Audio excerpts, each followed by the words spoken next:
All right, just breaking, former New Jersey Governor Chris Christie is the latest Republican to drop out of the race for president, while tonight Nikki Haley and Ron DeSantis will face off in the final debate before the Iowa caucuses next Monday. Garrett Haake is there. Tonight, Chris Christie announcing the end of his long-shot presidential bid, just 5 days before the first contest of the Republican primary. It's clear to me tonight that there isn't a path for me to win the nomination, which is why I'm suspending my campaign tonight for President of the United States. The most vocal Trump critic in the GOP field, the former New Jersey governor had focused his campaign on New Hampshire, but struggled to gain traction. I am going to make sure that in no way do I enable Donald Trump to ever be President of the United States again. And that's more important than my own personal ambition.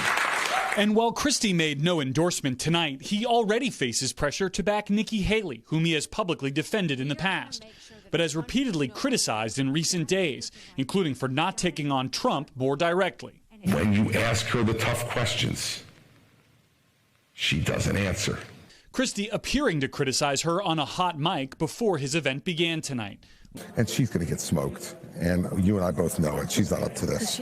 On social media, Trump calling that a, quote, very truthful statement. Christie's exit could give Haley a boost in New Hampshire, where polls show her closing the gap with Trump, and where a recent poll shows roughly half of Christie's supporters listing Haley as their second choice.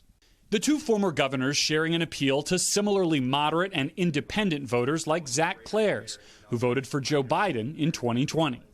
Who's it going to be in 2024? Nikki Haley. Tell me why. I just think, at this point, we just need a lead. We need a leader who's going to go in and unify the country. Someone that's willing to work on both sides of the aisle. And Garrett, you're in Iowa, where the caucuses are, of course, around the corner. What's the latest there? Well, Lester, tonight Haley and Ron DeSantis will face off in the first one-on-one debate of the cycle here at Drake University. The race's dominant frontrunner, Donald Trump, is skipping, choosing to counter-program instead with a town hall on Fox News. Thanks for watching. Stay updated about breaking news and top stories on the NBC News app or follow us on social media.